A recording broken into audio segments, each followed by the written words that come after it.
할렐루야. 할렐루야. 네, 여러분 반갑습니다. 한 주간 잘 지냈다고 아까 서로 묻고 대답했기 때문에 더 이상 묻지 않겠습니다. 자, 오늘 우리 함께 예배하러 모였습니다. 여러분 오늘도 증거되는 말씀을 통해서 하나님께서 정말 오래전부터 우리를 향해서 계획하시고 준비하셨던 그 은혜가 얼마나 크고 분명한지 잘 깨닫고 여러분의 신앙에 이제 자부심을 좀 갖고 여러분이 열심으로 신앙하는 청년들이 될 수 있는 그런 기회가 되시길 간절히 소망합니다. 오늘 허락하신 우리 본 말씀은 갈라디아서 2장 말씀입니다. 오늘 허락하신 하나님 말씀은 갈라디아서 2장 15절부터 21절까지 말씀입니다. 제가 성구 보내드렸죠? 네, 갈라디아서 2장 15절부터 21절까지 말씀입니다. 오늘 좀 본문이 길죠?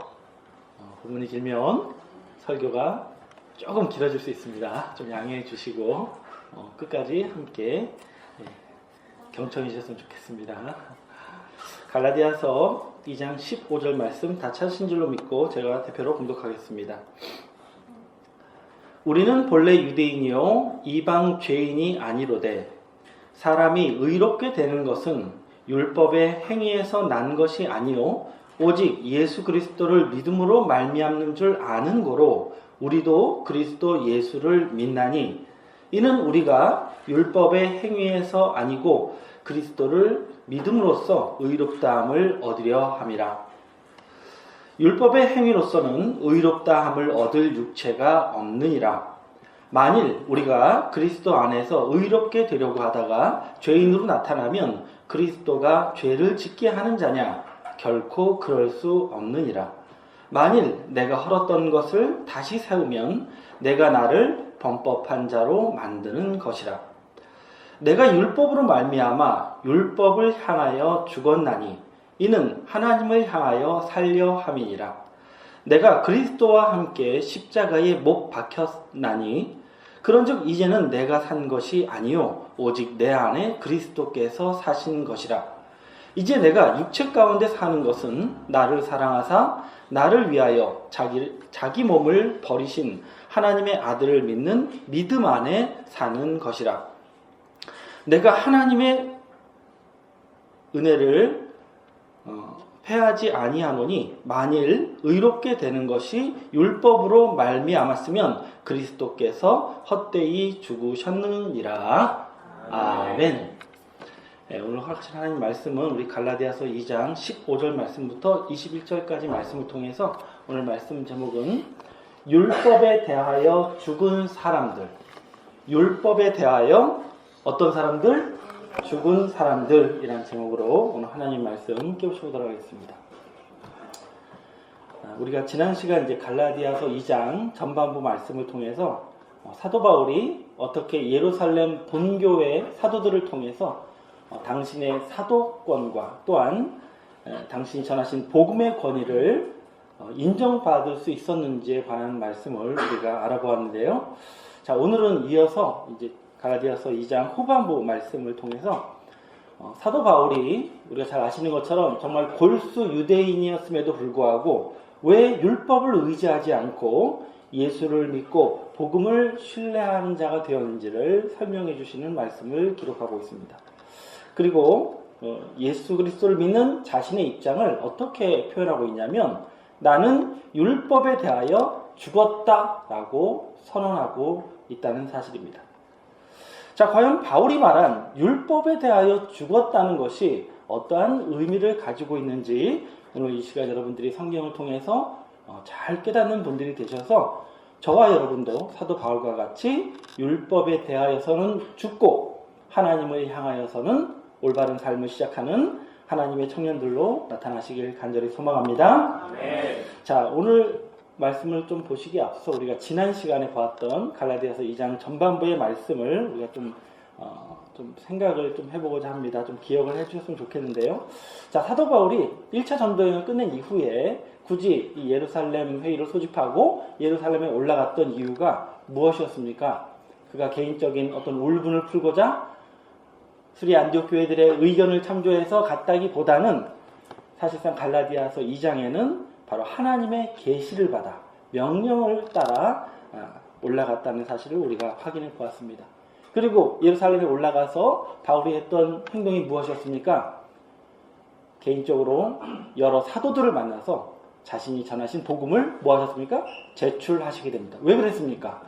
자신이 지난 17년 동안 이방에 전해졌던 그 복음을 검증받고자 하셨던 것이었죠. 그런데 그 복음을 받았던 본교의 사도들은 어떤 결론에 이르게 됩니까? 이 복음을 들여다보니 저 바나바와 사울도 우리와 같은 주님께서 세우신 누구다? 사도라는 사실을 확인하게 되었고, 사도들은 기꺼이 바울과 바나바를 같은 사도로 인정하고 교제의 악수를 나누면서 서로의 사역을 격려했다는 것도 우리가 확인해 보았습니다. 그리고 마지막으로 총회장 야고보는 이 종교회를 끝내시면서 공문서를 남기시죠. 그 공문서에 뭐라고 기록하고 있습니까? 이 바울에 관해서 주 예수의 이름을 위하여 생명을 아끼지 아니하는 사랑하는 우리 바울이라고 호칭을 붙입니다. 결국 사도 바울을 진정한 사도로 인정하고 있고 또 얼마나 그의 복음을 존중했는지를 우리가 말씀을 통해서 확인했던 것을 우리가 지난 말씀을 통해서 확인해 봤습니다. 결국 사도 바울이 예루살렘에 올라가서 자신의 복음을 그 주의 사도들에게 제출했던 사건은 어떤 효과를 나타냈냐면 앞으로 이제 사도권을 의심하거나 또한 이 복음을 불신하는 자들을 위한 대비의 어떤 방법이었던 것을 우리가 알 수 있었고요. 이 사건이 2000년 전에 예루살렘 본교회를 통해서 사도 바울의 사도권과 그의 전하신 복음이 인정받았다는 것은 우리에게 어떤 의미가 있습니까? 이 시대에 똑같은 그리스도의 복음을 받고 있는 우리가 깨닫고 있는 이 말씀이 언제 검증받은 말씀인 거예요? 이미 2000년 전에 복음을 받고 인정을 받은 역사와 전통을 자랑하는 말씀이라는 것. 우리 교회 역사는 목사님께서 목회 50년이 이제 지나셨기 때문에 겨우 50년 정도밖에 되지 않는다라고 생각할 수 있겠습니다만 이 복음의 검증은 언제 이루어졌어요? 이미 2000년 전에 예루살렘에서 검증을 받았고 이 복음을 출발하신 하나님은 이미 창세 때부터 이 섭리를 예비하셨던 것을 통해서 볼 때에 우리가 정말 하나님의 직계에 이어받는 그 말씀을 통해서 우리가 신앙을 깨닫고 또 주님의 사랑을 받고 있는 그런 은혜 가운데 있음을 여러분들 인정하는 청년들이 되시길 바랍니다. 자, 오늘은 이어서 이제 사도 바울이 그래도 이 갈라디아 사람들은 어떤 사람들입니까? 유대인이 아니잖아요. 그렇죠? 이방인들이기 때문에 왜 예수 믿는 자들이 이 율법을 내려놓고 복음에 더 집중해야 되는지를 더 자세히 가르쳐줄 필요가 있었습니다. 그래서 더 구체적인 율법에 대한 설명을 주신 것이 바로 오늘 본문의 말씀입니다. 자, 어떠한 가르침을 주셨는지 저와 여러분도 사실상 뭐 육신적으로는 유대인이 아니죠. 우리도 이방인이기 때문에 왜 우리가 율법을 내려놓고 우리가 더 복음에 집중하는 신앙을 해야 되는지 하나씩 깨우쳐 보도록 하겠습니다. 우리 갈라디아서 2장 15절 말씀 보겠습니다. 본문 말씀입니다. 갈라디아서 2장 15절입니다. 사도 바울이 말합니다. 우리는 본래 유대인이요 이방 죄인이 아니로되라고 말씀을 시작하고 있습니다. 자, 바울은 이 갈라디아 교회 신자들에게 사실 자신들은 이방인인 여러분들과 좀 다른 입장이다. 종교적으로 전혀 다른 입장에 놓여 있다라고 설명을 하고 있습니다. 그걸 어떻게 말하고 있냐면 우리는 본래 유대인으로서 이방의 죄인이 아닙니다라고 설명을 하고 있습니다. 이게 무엇에 관한 표현이냐면 율법대로라고 하면 사실 하나님의 백성이 될 수 있는 사람은 오직 유대인뿐이었고요. 유대인만이 하나님의 백성을 인정받을 수 있었고 이방인은 죄인으로 인정됐기 때문에 절대 하나님의 백성이 될 수가 없다고 율법을 규정하고 있습니다. 그러니까 율법대로라면 누구만이 하나님의 백성인 거예요? 유대인만이 하나님의 백성이고 하나님께 더 큰 은혜와 사랑을 받을 수 있는 아주 유익하고 또 굉장히 이렇게 하나님께 가까이 나아갈 수 있는 유일한 입장에 있었던 것이 바로 이제 유대인이라고 설명하고 있는 것입니다. 자, 유대인이 얼마나 영적으로 좋은 지위에 있었는지 사도 바울이 밝힌 말씀이 또 있는데요. 우리 로마서 9장 4절 말씀으로 좀 확인해 보겠습니다. 로마서 9장 4절 말씀입니다. 자, 사도 바울이 유대인의 입장에서 하는 말입니다. 저희는 이스라엘 사람이라 저희에게는 양자됨과 영광과 언약들과 율법을 세우신 것과 예배와 약속들이 있고 라고 말을 하고 있습니다. 자, 유대인이 얼마나 좋은 지위를 갖고 있냐면요. 자, 공동번역을 좀 제가 우리 자료에 좀 올려드렸는데 공동문은 뭐라고 되어 있냐면 나의 동족은 이스라엘 사람들입니다. 그들에게는 하나님의 자녀가 되는 특권이 있고 하나님을 모시는 영광이 있고 하나님과 맺은 계약이 있습니다. 그리고 그들에게는 율법이라는 것이 있고 또 참된 예배가 있고 하나님의 약속이 있습니다. 라고 유대인이 하나님께 얼마나 사랑받는 민족이었고 율법대로 얼마나 유리한 입장이 있는지를 설명하고 있습니다. 그러니까 율법대로라면 이렇게 유대인이 다 하나님의 사랑을 받고 축복을 받을 대상이라는 거예요. 누구만이 하나님을 섬길 수 있어요? 유대인만이. 누가 하나님의 자녀가 되는 특권이 있어요? 유대인이. 성경에 있는 모든 약속이 사실 누구를 향한 거예요? 유대인을 향한 거란 말이에요. 그 증거가 뭐예요? 율법이 있다는 겁니다.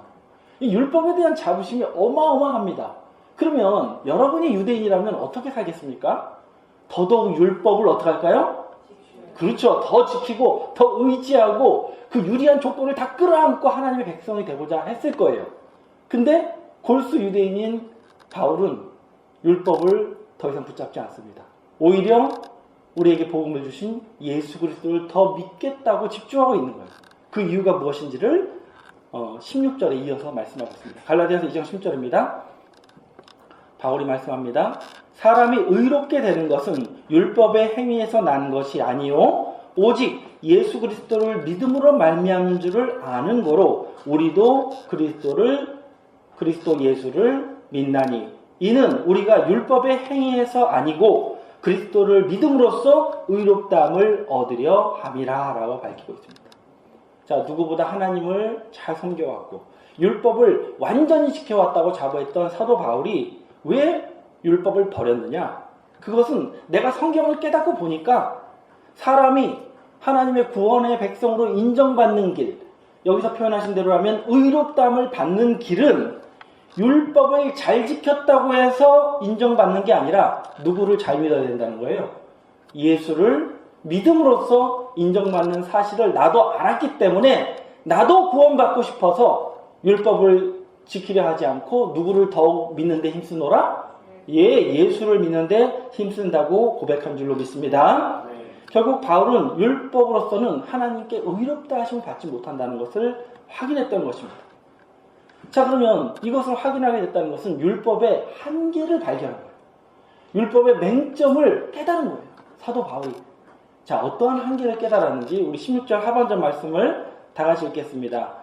따라 하시겠습니다. 율법의 행위로서는 의롭다함을 얻을 육체가 없느니라.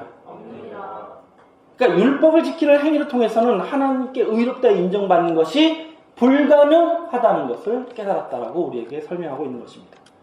그래서 지금까지 율법의 행위로서 하나님께 의롭다 하심을 입은 육체가 있다 없다?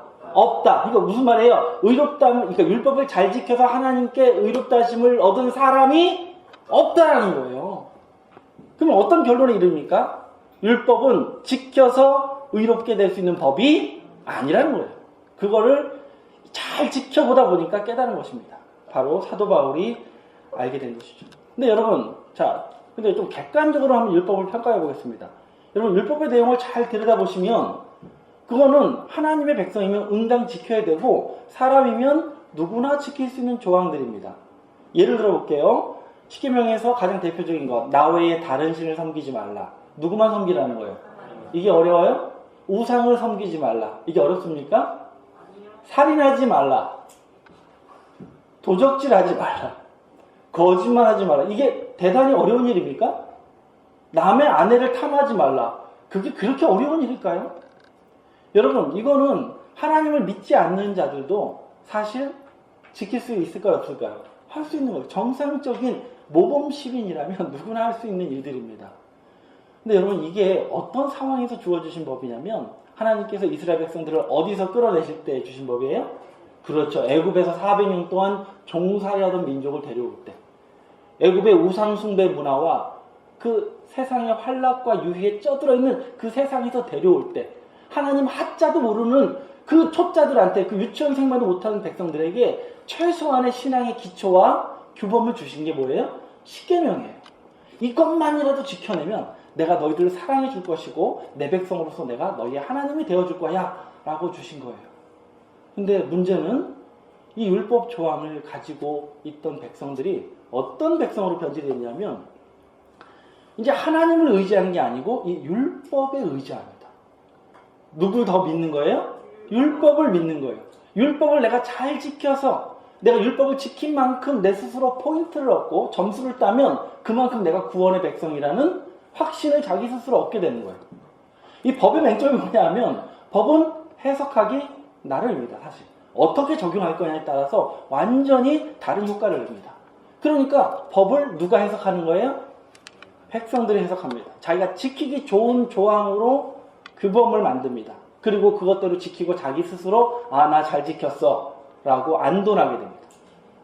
사실상 우리의 구원과 모든 하나님께서 오는 은혜는 하나님을 섬기면서 오는 거여야 되는데 하나님이 믿음의 주체가 되고 우리가 바라봐야 되는 대상이 아니고 뭘 쳐다보는 거예요? 율법 조항을 쳐다보고 있는 거예요. 이거에 내가 올바르면 나 스스로 당당한 거예요. 우리 이 사회를 하나 구성하고 우리가 우리 커뮤니티 안에서 이렇게 지키자라고 정해놓고 그거 잘 지키면 의인, 못 지키면 죄인 하고 자기들 스스로 정죄하는 그런 우를 범합니다. 법을 이용하기 시작합니다. 하나님의 복 주시겠다는 의도와는 다르게 법으로 따지고 앉아있는 법조인들이 다 돼버린 거예요.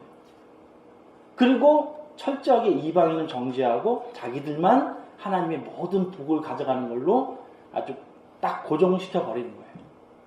이렇게 마음대로 법을 활용하고 있는 이 백성을 보면서 하나님께서 그럼 어떻게 하시면 될까요? 내가 이미 법은 줬고, 그쵸? 줬잖아요. 근데 지들끼리 잘 지킨대. 그럼 하나님은 마음이 상해서 어떻게 될까요? 법을 어떻게 지키게 하는 거예요? 더 엄격하게 지키도록 조항을 바꾸십니다. 자, 하나님이 이 법의 정신을 어디까지 끌어올리시는지 단적인 예를 예수님께서 설명하신 걸 좀 보겠습니다. 우리 마태복음 5장 21절 말씀 보겠습니다. 예수님께서 이 십계명의 법 적용을 어디까지 끌어올리셨는지 잘 보겠습니다. 21절 보시면 옛 사람에게 말한 바 살인하지 말라 누구든지 살인하면 심판을 받게 되리라 하였다는 것을 너희가 들었나니 나는 너희에게 이르노니 형제에게 노하는 자마다 심판을 받게 되고 형제에 대하여 라가라 하는 자는 공회에서 잡히게 되고, 이 라가라는 건 이제 바보라고 하는 거예요. 형제에게 뭐라고 말하는 거예요?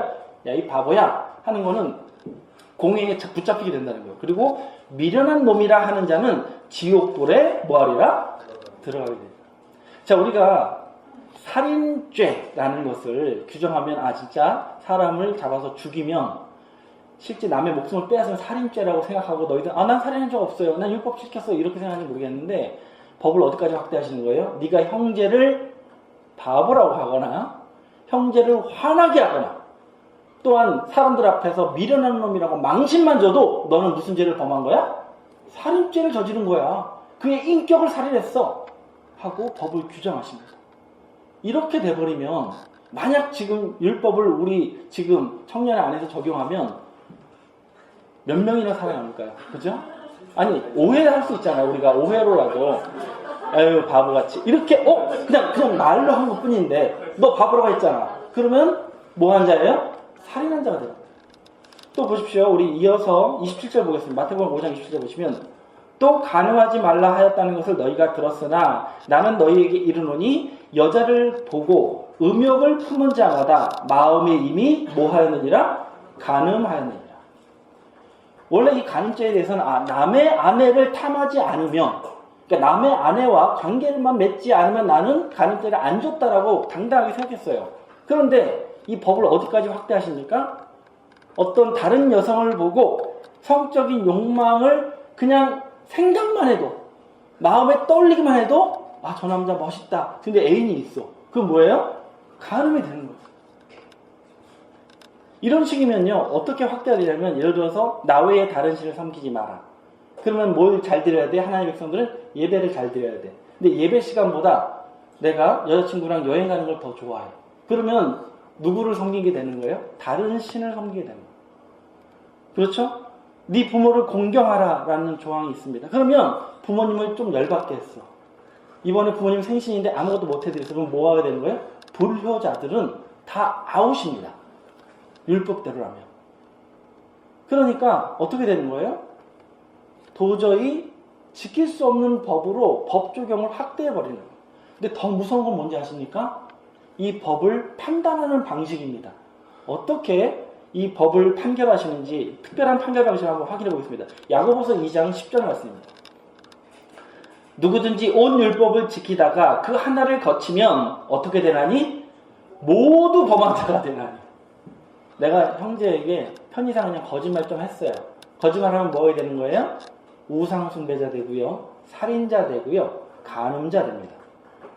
11절 말씀 보시면 간음하지 말라 하시니가 또한 살인하지 말라 하셨은즉 네가 비록 간음하지 아니하였어도 살인하면 율법을 범한 자가 되느니라 라고 말씀하고 있습니다.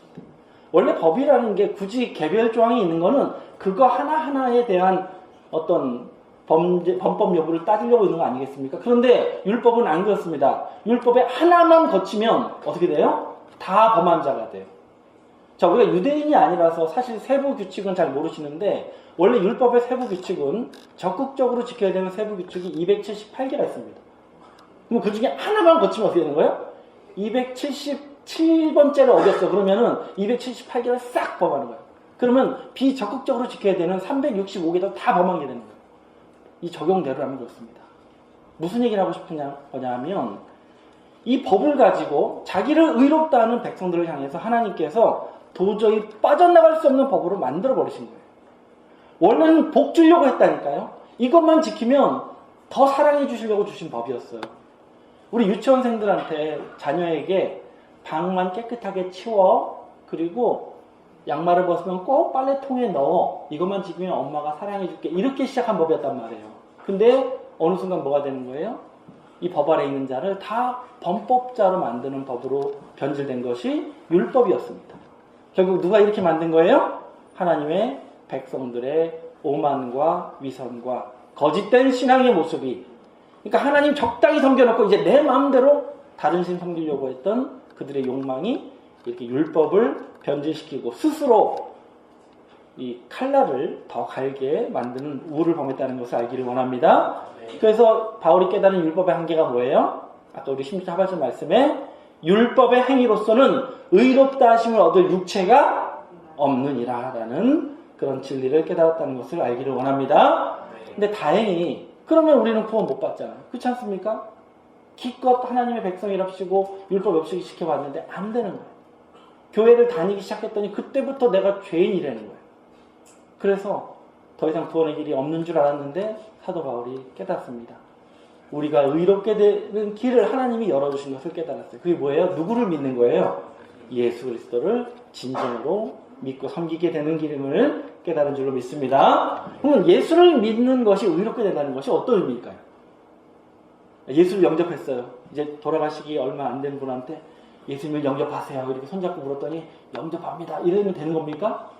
내일부터 교회 다닐게요. 그러면 되는 거냔 말이에요. 여러분, 여기서 말씀하고 있는 예수를 믿는다는 것은 바로 그분이 우리에게 구원해 주신, 구원의 메시지를 주신 바로 그리스도의 복음을 믿는 일이라는 것을 알기를 원합니다. 우리가 이곳에서 깨달은 그리스도의 복음이 무엇입니까? 예수님께서 십자가로 우리를 어디서 해방하셨어요? 율법에서 해방하셔서 완전한 죄사함을 주시고 죄사함 받은 자들을 종이 아니요 아들 되게 하셔서 이제 부활로 하나님의 나라를 기업으로 있게 하신다는 이 완벽한 구원의 복음, 이 복음을 사실 그대로 믿고 의지하며 신앙하는 자가 되었을 때 우리는 누굴 믿는 자가 되는 겁니까? 예수 그리스도를 믿는 자가 되는 것이고, 이것을 진정으로 믿는 자를 하나님은 의롭다, 너는 나의 구원의 백성이다 인정하신다는 것을 성경에서 약속하셨다는 것을 알기를 원합니다. 근데 사람이니까 의심이 들어요. 그렇죠? 아, 이제 그런다고 내가 의롭게 될까? 겨우 그거 내가 인정했다고 의롭게 되냔 말이에요.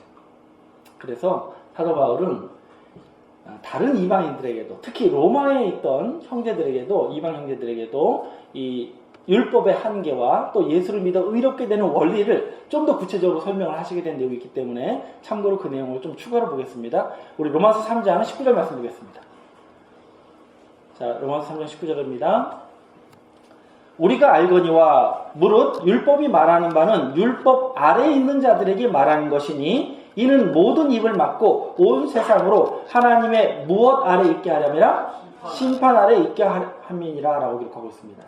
그러니까 율법 아래에 있는 자라는 게 뭐냐면 율법을 지키겠다고 하는 자들을 말하는 것인데, 율법이 어떤 영향력을 행사할 수 있냐면 그 율법을 지키겠다고 하는 자들을 모든 입을 막을 수 있대요. 입을 막는다는 게 무슨 말입니까? 아무 변명도 못하게 하는 법이 된다.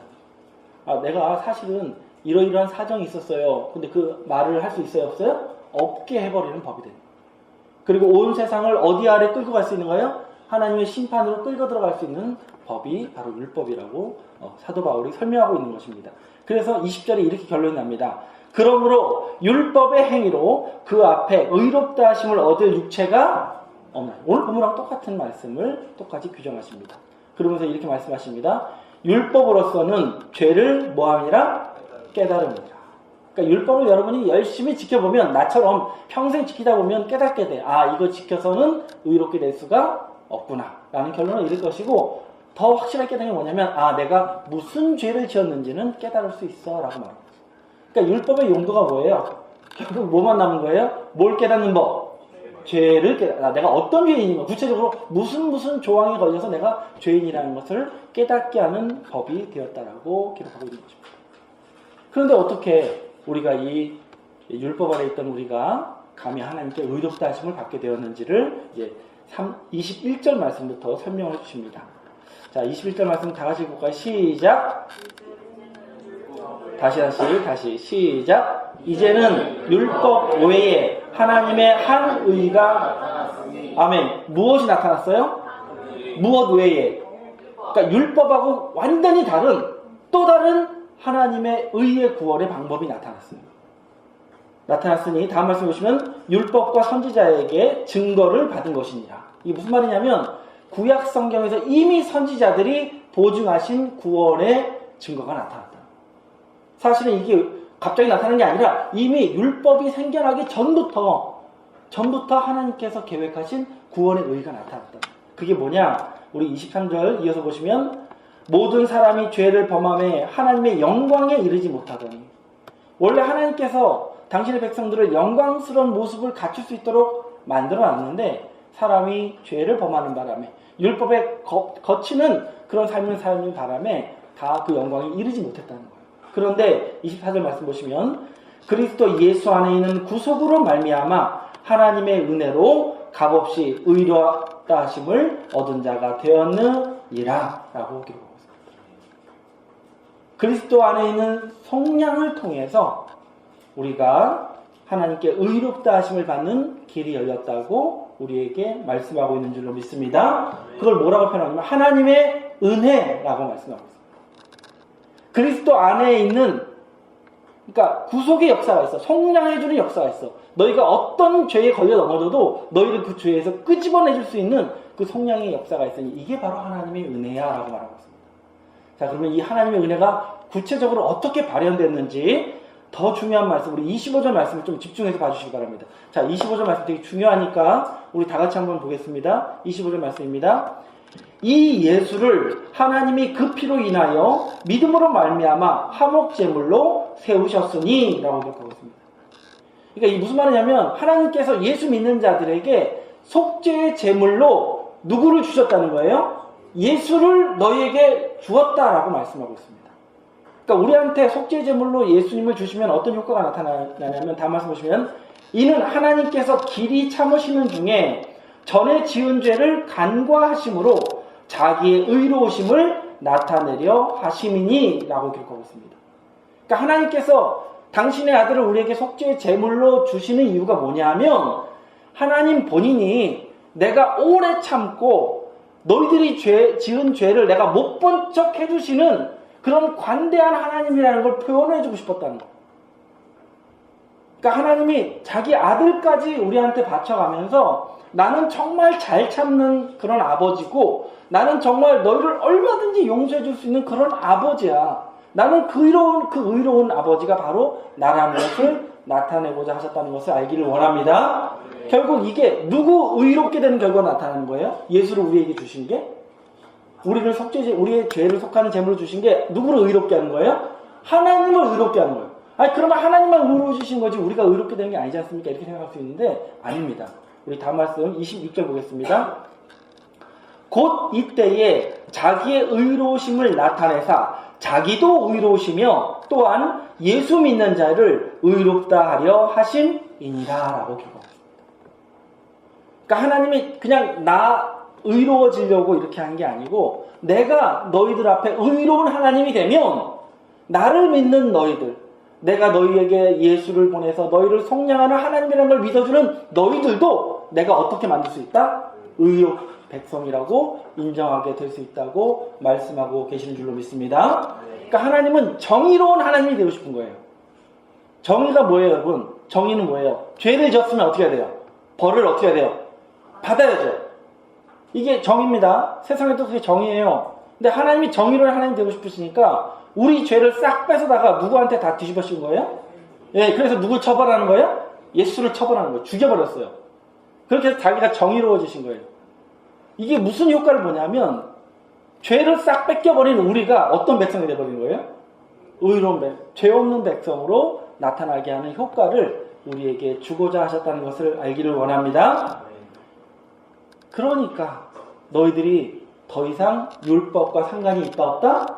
없다라는 것을 우리에게 깨우쳐 주시는 말씀이 바로 사도 바울의 복음이었다는 것을 알기를 원합니다. 더 이상 율법하고 상관하지도 말어. 신경 쓰지도 말어. 너희는 내가 내 아들 예수를 통해서 너희에게 준 복음, 너희를 어떻게 부활로 인도하고 나의 나라로 인도하겠다는 나의 계획만 신뢰하며 따라오면 너희는 어떤 백성이다? 의로운 백성이다라고 하나님이 인정해 주실 것을 이미 약속으로 주신 줄로 믿습니다.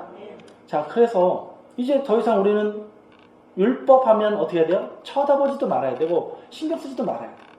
근데 앞서 말씀드린 것처럼 이미 오래전부터 하나님을 섬겨왔던 유대인들이 율법을 놓지 못하는 거예요. 자기들의 완벽한 기득권이었거든요. 그러니까 예수 믿는 자들에게 뭐라고 권해왔습니까? 너희가 예수를 믿더라도 뭘 같이 지켜라? 율법도 지켜라. 하나님의 아름다운 법이다. 지켜라. 이렇게 미혹해왔습니다. 근데 그게 굉장히 설득력이 있거든요. 그래서 예수 믿는 자들이 이걸 율법을 못 내려놓는 거예요. 예수 믿는 자들이 끝까지 예수 믿으면서 율법 못 내려놓으면 어떤 부작용이 발생하는지를 설명한 게 우리 본문 17절 말씀입니다. 우리 갈라디아서 2장 17절 말씀 보겠습니다. 끝까지 예수 믿으면서도 율법 지키려 하면 어떤 문제가 생기는지 보겠습니다. 만일 우리가 그리스도 예수 안에서 의롭게 되려고 하다가 무엇으로 나타나면? 죄인으로 나타나면 그리스도께서 죄를 짓게 하는 자냐? 결코 그럴 수 없느니라 라고 말하고 있습니다. 자, 우리가 구원받는 길을 찾았어요. 누구를 믿는 길이에요? 예수 그리스도의 복음을 믿는 길이에요. 그런데 예수를 믿어 의롭게 될 줄 알았더니 내가 율법을 지키다 보니까 어떤 일이 벌어진 거예요? 뭐로 나타날 수밖에 없어요? 당연히 아까 말씀드렸잖아요. 율법으로 의롭게 될 수 있는 육체가 없다니까요. 그러면 뭐로 나타나요? 죄인으로 나타나요. 그러니까 어떤 결과물이 나오냐면 예수 믿는 죄인이 나타납니다. 이게 좋은 모양입니까? 아니면 뭔가 웃기는 문제입니까? 예, 병이 하나도 안 낫는 환자. 병원에 입원했는데 병이 하나도 안 나. 그럼 뭐하러 입원했습니까? 예수 믿어 의롭게 될 줄 알았더니 뭐가 된 거예요? 죄인. 그러니까 예수 믿는 죄인. 이게 보편화되다 보니까 이 땅의 교회들이 그거를 당연하게 받아들였어요. 여러분 여기서 밖에 나가서 어느 교회나 문들이고 들어가서 보십시오. 예수 믿는 죄인들을 너무나 쉽게 만날 수 있어요. 이상한 뭐랄까요? 뭐라고 그러죠? 그런 잘못된 그런 변론들이 돌연변이 죄송합니다. 돌연변이가 된 거예요. 아니 뭔가 올바른 과정을 거쳐왔으면 올바른 결과물이 나와야 되는데 하나님이 기껏 의롭게 되려고 예수를 우리에게 주셨는데 예수를 잘 믿는 자들이 믿으면 믿을수록 뭐가 되는 거예요? 죄인이 되는 겁니다. 그러면 우리는 원인을 찾아야 될 거 아니에요. 누구 때문이야? 누구 때문에 죄인 됐어? 누구 믿다 보니 이렇게 됐습니까? 예수 믿다. 그러면 어떤 결론이 돼요? 예수가 죄 짓게 했네. 이런 결론에 이르는 거예요. 이게 말이 됩니까? 말이 안 되잖아요. 그러니까 예수 믿는 자가 율법을 붙잡으면 이런 어처구니 없는 상황이 될 수 있다라고 우리에게 알려주고 있다는 것을 알기 원합니다. 여러분 적어도 우리는 상식적인 교회예요. 예수 믿었으면 어떻게 해야 돼요? 적어도 죄인은 안 돼야 돼요. 그래 의인은 못됐다라고 말할 수 있어요. 의로워지는 거죠. 그렇게 되는 과정입니다. 그러나 적어도 죄인에서 벗어나지 않겠습니까? 여러분이 얼마나 정상적인 신앙을 하고 있는지 자랑스럽게 여기길 원합니다. 자, 그럼에도 또 율법을 지키고 싶어. 난 그래도 율법 지키고 싶어. 아니, 율법이 왠지 좋아. 어떻게 될까요, 얘네들? 자, 이렇게 계속 고집부리면 어떤 문제가 생기는지 아십니까? 자, 어떤 목사님이 정말 잘 믿어. 근데 교인들한테 율법을 꼭 지키게 하고 싶어 했어. 그럼 어떤 결과가 벌어지냐면 우리 갈라디아서 2장 18절 말씀 보겠습니다. 만일 내가 헐었던 것을 다시 세우면 내가 나를 범법한 자로 만드는 것이다 라고 말하고 있습니다. 자, 이 말을 이해하기 위해서 우리가 먼저 알아야 되는 일이 있는데, 여러분이 아까 말씀 통해서 알아본 것처럼 하나님께서 예수 그리스도를 우리의 속죄의 제물로 주셨어요. 그렇죠? 그래서 우리의 죄를 뭐 하신 거예요? 속량하신 거예요. 근데 죄만 속해준 게 아니고 우리의 죄를 결정했던 그 율법도 폐하셨다라고 성경은 기록하고 있습니다. 자, 우리 그 내용 잘 아시지만 다시 한번 확인해 볼게요. 에베소서 2장 14절입니다. 에베소서 2장 14절입니다. 예수님에 대한 설명입니다. 그는 우리의 화평이신지라. 누구예요? 예수가 우리의 무엇이라는 거예요? 누구랑 화평케 하시는 거예요? 하나님과 화평케 하시는 거예요. 어떻게 나봤더니 그는 우리의 화평이신지라. 둘로 하나를 만드사 중간에 뭘 하시고? 그러니까 하나님과 우리 사이에 막힌 담을 헐어서 우리가 하나님과 화평한 백성이 되게 하셨대요.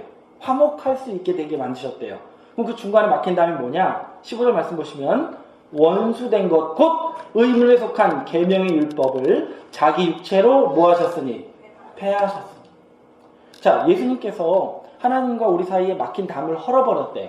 근데 그 담이 뭔가 봤더니 뭐예요? 원수된 것 곧 의문에 속한 계명의 율법이라고 한 걸 보니까 주님이 헐어버린 담은 뭘 헐어버린 겁니까? 율법을 헐어버리신 줄로 믿습니다. 자, 그걸 관점으로 놓고 다시 18절 말씀 보시면 만일 내가 헐었던 것을 다시 세우면 이라는 게 무슨 말일까요? 그렇죠. 만약 내가 율법을 다시 세워서 지키자 하면 그렇게 되면은 내가 나를 뭐 하는 자가 된다? 범죄자로 만드는 것이다 라고 말하고 있습니다. 왜 그렇습니까? 예수님께서 생명을 던져서 폐하해 주신 율법을 내가 다시 세우면 누구의 공로를 무효로 만드는 거예요? 예수 십자가의 공로를 무효화시키는 범죄가 되는 거예요. 이보다 큰 죄를 지을 수 있을까요? 이러다 더 하나님을 대적하는 일이 있습니까? 여러분 잘 생각해 보세요. 우리는 단순한 사람들이에요. 우리는 그냥 구원받고 천국 가고 싶어서 예수 믿은 거예요. 근데 그거 율법 한번 좋은 것 같아서 한번 하려고 했더니 어떻게 돼버린 거예요? 예수를 대적하고 하나님을 대적하는 자가 됩니다. 이게 말이 되는 일입니까? 말도 안 되는 거죠. 결국 예수 믿는 신앙과 율법 지키는 그런 규범은 사실은 상극이에요. 전혀 교차점도 없고 만나서도 안 되는 그러한 요소들이라는 것을 깨닫기를 원합니다. 그래서 이제는 여러분들이 입장을 좀 분명히 하고 살아야 될 것을 사도 바울이 요구하십니다. 그 내용이 어디 나오냐면 19절 말씀입니다. 자, 예수 믿는 자들이 이제 어떤 이 율법에 대해서 어떠한 태도, 어떤 입장으로 살아야 될지를 좀 구체적으로 보겠습니다. 19절입니다. 다 같이 읽겠습니다. 시작. 내가 율법으로 말미암아.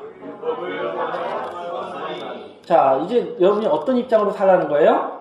내가 율법에 대해서는 뭐한 사람이다? 죽은 사람으로 여기시길 바랍니다. 이게 뭐냐면 공동문에 보시면 나는 율법의 손에 살이 당했고 더 이상 율법의 지배에서 벗어난 자입니다 라는 뜻이에요. 그러니까 내가 죽었다는 게 내가 율법상 없는 사람인 거예요. 이 세상에서 사람이 죽으면 여러분의 모든 기록이 말소됩니다. 그럼 여러분이 이 세상에 있는 사람이 아닌 게 되는 거죠. 삭제되는 거예요. 마찬가지로 율법에 대해서 죽었다는 것은 더 이상 율법의 지배가 없고 율법과 전혀 상관없는 존재로 살아가게 된 것을 의미하는 것입니다. 여러분들이 어떤 입장으로 살아야 됩니까? 율법에 대해서는 나는 뭐한 자다? 죽었다라고. 죽었다는 어감이 좀 안 좋고 표현이 좋지 않지만 입장은 좀 분명해야 돼요. 우리는 율법에 대하여 다 죽은 자들인 줄로 믿습니다. 이 죽었다는 건 뭐예요? 살해당하는 과정이 있을 거 아니에요. 그렇죠? 언제 죽었어요? 여러분이 언제 죽었어요? 자, 우리 20절 말씀에 우리가 언제 죽었는지 알려주십니다. 20절 보시면 내가 그리스도와 함께 십자가에 뭐하였나니? 그럼 언제 죽었어요 우리가? 예수님 십자가에 못 박히실 때, 그때 예수님 운명하실 때 우리도 같이 죽은 거예요. 율법에 대해서 그렇단 말이에요. 이해 가십니까? 네. 율법에 대하여 예수 그리스도의 십자가를 지시는 그 순간 우리도 함께 율법의 지배에서 벗어난 줄로 믿습니다. 네. 그럼 2000년이 넘은 일을 지금 우리가 아직도 결정 못하고 있는 어리석음에 있었던 것입니다. 그래서 어떤 결론에 이르냐면 우리 20절 중반에 보시면 그런즉 이제는 내가 산 것이 아니요 오직 내 안에 누가 사신 것이다? 자, 여러분 율법에 대해서 우리가 죽었단 말이에요. 근데 우리는 지금 현재 살아있잖아요.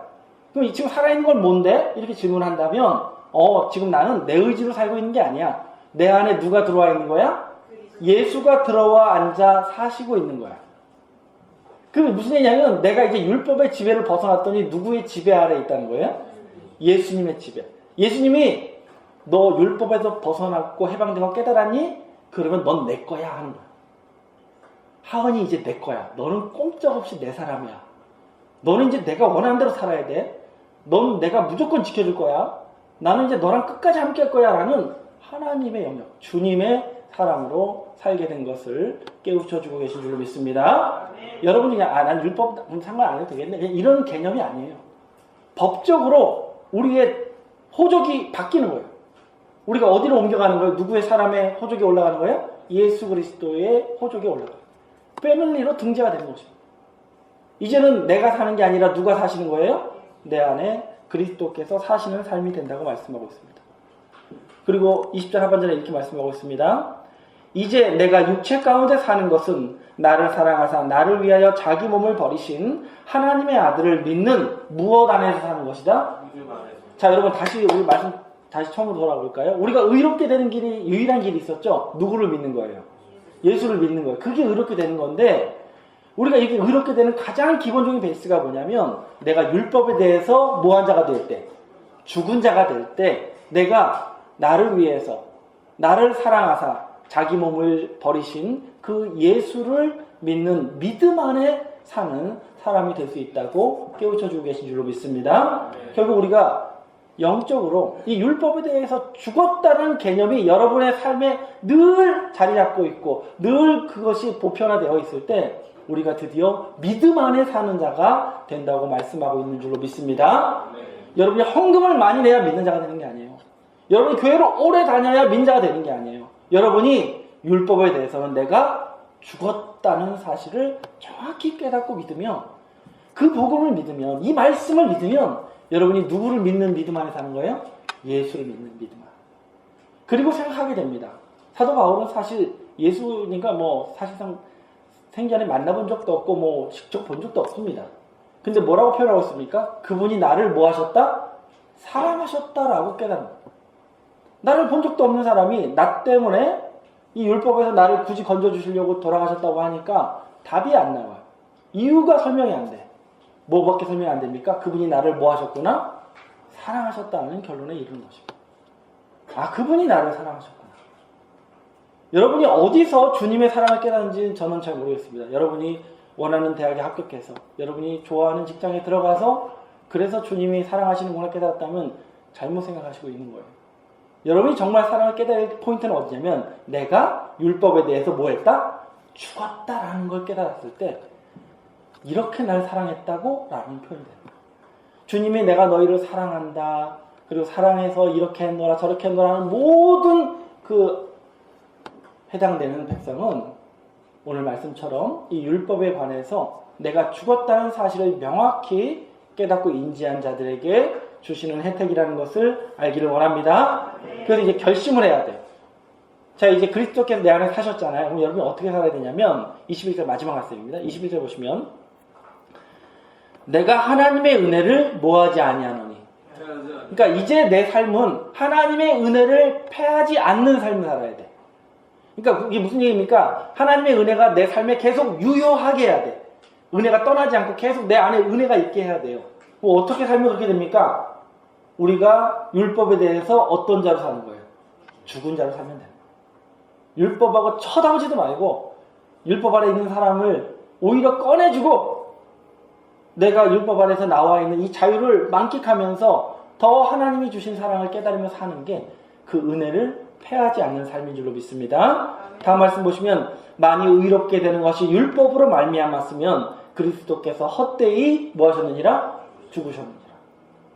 근데 알고 봤더니 아니 율법으로도 의롭게 되네. 그럼 예수님은 뭐하러 죽었어요? 헛되이 죽으신 거잖아요.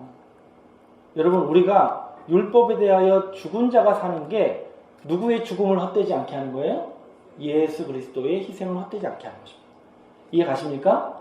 십자가의 원수가 있어요. 성경에. 십자가를 대적하는 자들이 누구냐면 예수님의 죽음을 헛되게 하는 자들이고 내 신앙 가운데 율법을 끌어들이는 자들입니다. 자, 우리끼리 얘기인데 정말 지금 이 땅의 교회들이 얼마나 위험한 신앙을 하고 있는지를 잘 보여주시는 말씀입니다. 주님의 은혜를 헛되게 하고 있어요. 율법에 대해서 살아가고 있어요. 오히려 그 안에서. 죽었는데도 도로 살아. 거기서 부활했어. 뭐하고 있는 겁니까 도대체? 예수님을 그냥 똥불 찬 사람, 헛짓거리하는 사람으로 만들어버린 거예요. 여러분은 하나님의 은혜를 패하지 않는 신앙인이 되길 원합니다. 네. 그 중요한 깨달음의 선언이 무엇입니까? 나는 율법에 대하여 죽었습니다. 라는 이 분명한 개념이 여러분을 올바른 신앙으로 인도하시는 큰 깨달음이 될 줄로 믿습니다. 근데 여러분 잘 생각해보세요. 율법에서 그래 벗어났어. 열두에 죽었어. 그래서 어쩌라고? 그게 뭐가 좋은데? 이렇게 질문을 던진다면 그렇게 해야 그 백성을 하나님의 나라로 데려갈 수 있기 때문에 그렇습니다. 이해 가십니까? 죄인들 끌고는 내 나라에 들어갈 수가 없어요. 하나님이. 그래서 율법에 대하여 죽은 자들을 데리고 그들을 하나님 말씀 안에서 부활시켜서 하나님을 향하여 사는 자로 만들어서 내 나라로 데려가시려고 우리를 이 말씀 가운데로 인도해 주셨다는 것을 알기를 원합니다. 그래서 이 복음이 우리에게 생명이 복음이 되는 것입니다. 여러분 올해도 우리가 이 말씀을 들고 또 세상에서 나가서 우리가 전할 수 있는 입술이 되길 바랍니다. 왜냐하면 나의 구원이 견고해져요. 그래야. 그렇지 않습니까? 여러분이 진리라고 쳐요. 맞아요. 그래도 여러분만의 진리로 끝나면 아무도 하나님이 움직이실 수 없는 하나님의 나라를 이 땅에 끌어올 수 없는 상태에 계속 머물러 있을 뿐입니다. 여러분이 더 발전되어야 되고 여러분이 더 이 세상에서 목소리를 내는 스피커가 될 때에 이 복음이 진정한 하나님의 복음으로 세상에서 그 위력을 발휘할 때 주님의 나라가 이 땅에 도래하는 일이 속히 이루어지게 될 줄로 믿습니다.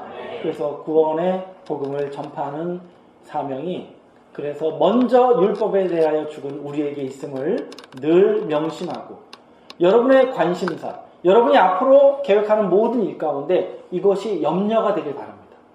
우리 교회가 앞으로 어떤 방향으로 나아갈지 이 말씀을 깨달은 우리가 주님 앞에 어떠한 사람으로 나타날지가 여러분의 삶의 고민이 되길 바랍니다. 아무것도 발전하지 않고 정치하고 있는 나의 모습을 바라보면서 한탄할 수 있는 우리가 되길 바랍니다. 그래야 사람이 발전하지 않겠습니까? 분명한 것은 사실 우리는 전혀 발전하지 못하고 있다는 현실입니다. 왜 그럴까요? 복음이 잘못됐습니까? 부족한 말씀을 줬나요? 하자가 있는 그런 말씀을 우리가 듣고 있습니까? 아니잖아요.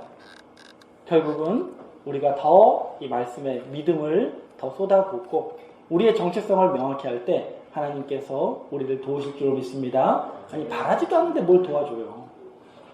제가 이 친구를 꼭 전도하고 싶습니다. 제가 이분께 꼭 말씀을 전하고 싶습니다. 우리가 간절히 기도하면 우리가 말씀을 전할 기회가 반드시 열리게 될 줄로 믿습니다. 그래서 미리미리 여러분에게 단도리를 해주시는 겁니다. 오늘 말씀의 제목이 무엇입니까? 율법에 대하여 죽은 사람들, 우리의 정체성입니다. 오늘도 이 말씀을 깨달은 여러분들, 이 정체성 아래 하나님의 백성으로서 왜 율법에 대하여 죽는다고 했어요? 내가 이제부터 누구를 향하여 살리라? 하나님을 향하여. 하나님을 향하여 살 수 있는 환경인데 향하지 않으면 그것도 문제겠죠. 그렇죠? 우리의 모든 삶이 하나님을 향하여 살아갈 수 있는 믿음의 청년들로만 나타나시길 예수님의 이름으로 축복합니다. 감사합니다. 말씀 마치겠습니다.